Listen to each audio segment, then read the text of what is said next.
President. Let the Senator continue. Yung pong presumption of innocence, Section 14.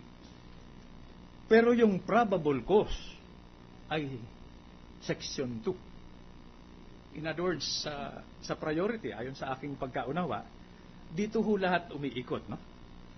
Ngayon po, itatanong ko lamang, no? Madam Secretary, malinaw naman sa inyo na itong kaganapan ngayon, itong prosesong ito, ang nag-uudyok dito, hindi paghihiganti. Opo. Okay. Hustisya. Opo. Rule of law. Dahil kung ang nag-uudyok dito ay paghihiganti, ang rule natin is no rules. Definitely. Free for all. You can Opo. say or do anything you want. Sa paghahanap natin ng katotohanan at hustisya, hindi po pwedeng either or ito, no? Gusto nating parusahan yung mga nagkasala nung nakaraan. Pero, gusto rin natin na wag na itong maulit. Yung po ba itama? Opo. Hindi ho ito either or, no? Yes, sir. Yes, Your Honor. Alin ho rito ang mas matimbang? Dahil political process nga ito, at, hindi lang political process, kundi sui generis pa. Ang palagi hong matimbang sa aking perspektiba bilang Secretary of Justice ay yung mga prinsipyo ng truth, justice, and accountability. Yan po palagi. Ano ho ang pinagkaiba sa inyong pananaw ng paghigante at hustisya? Hindi ho yung technical definition. Kaya ho ba natin sa korteng ito mahimay, mabasa yung nasa puso at pag-iisip nung nasasakdal, nung prosecution ng defense, kung nasusunod pa ang linyang ito that distinguishes between revenge, paghigante, at hustisya? Siguro po naman, Madam Secretary, alam niyo po kasi, ang hirap-hirap para sa ating lahat, lalo na yung senator judges, na pagdaanan ng prosesong ito. Di ba? Kayo ho, hindi ho ba kayo nabibigatan? Talaga naman ho, ang hirap po, no? napaka-importante nitong proseso na ito. This is historical. Ngayon lang po tayo nagkaroon ng ganitong proceedings involving Chief Justice. At kaya nga po, nandyan ang proseso, nandyan ang konstitusyon, at nandyan po kayo as senator judges, and ang mga facts po ay naibibigay sa inyo, and nandyan po yung articles of impeachment, kung ano po ang mga nakukuha natin na mga ebidensya ngayon o mga pananaw natin, yun po ang magiging basihan. And of course, yung nga ho, pag-uusapan nyo pa kung ano ang magiging quantum of evidence, although nalinaw na po yan ng presiding officer na hindi ho ito pwedeng proof beyond reasonable doubt dahil hindi nga po ito criminal case. Dapat ho mas bababa ang batayan. Now, so, talaga hong mabigat itong proseso na to. Very critical. Opo. Kaya ho ko sinabi, kaya ko tinanong kung nabibigatan din kayo. Dahil okay lang po kung procedurally we divide the House. Majority rules. No? Ang problema ho, para bang we are dividing the country already. That's what... Hindi po. Well, that's good that you feel that way, no?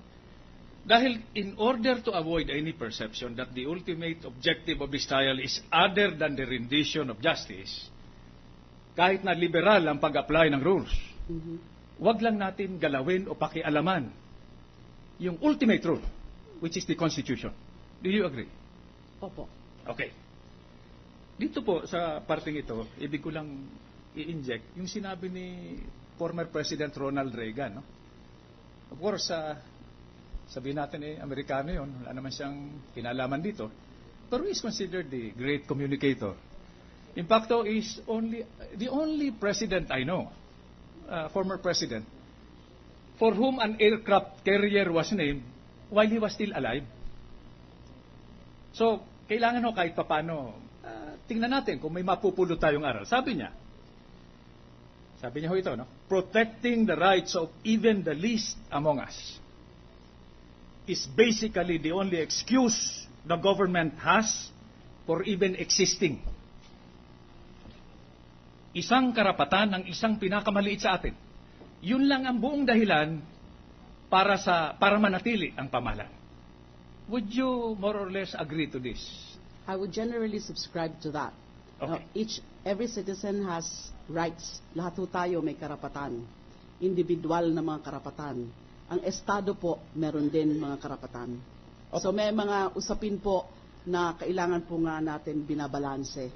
Yung mga individual rights or individual interests as against the higher interests of the state. Minsan po, o kadalasan, hindi po madaling sagutin hindi po madali ang pagbabalanse. Opo. But, as a constitutional principle, when you invoke the balancing of interest, kayo na rin ang nagsabi kahapon. Pag in-invoke yung the right to life, tabi lahat. Tama ho ba? That's the highest form of right under the Bill of Rights and under the Universal Declaration of Human Rights. Tama ho yan. So, you agree? Opo. Okay. Kaya naman, sa Section 1 ng Article 2, no person shall be deprived of life, liberty, or property. If you notice po, Madam Secretary, the sequence, no? No person shall be deprived of life. Opo. Second, liberty, property. May itatanong lang po ako, tinanong ko na rin ito, presumption of innocence. What about presumption of honor? Yung bang may akusado, pero bakit naman pati yung mga anak at apo tinatamaan na rin? Yung ba katanggap-tanggap sa atin o sa iyo po bilang Secretary of Justice? Okay lang ba yan o paano po? I mentioned this because I think once upon a time, you and I have been exposed to this. No? You have been exposed to this. Pag dumulog sa iyo yung walang kalaban-laban, di ba? Hindi mahanap yung anak. Hindi mahanap yung family member. Hindi ba life ang pinag-uusapan dito? So, gusto ko lang sariwain yung alaala natin para hindi natin ito makalimutan. No? So, ano po ba ang pananaw ninyo rito? Dapat to bang idawit dito? Sa pagnanasa natin na mahanap yung katotohanan at hustisya? Well, meron nga hong presumption of innocence. Oh. At kaya nga po dumadaan tayo sa ganitong proseso. Kaya nga po yung prosecution ay nag-represent ng ebidensya. So, yung presumption of honor naman po, dignity, dignity and honor is also within, it's within every person. But when you lose that honor, You're dead. honor is Sir President,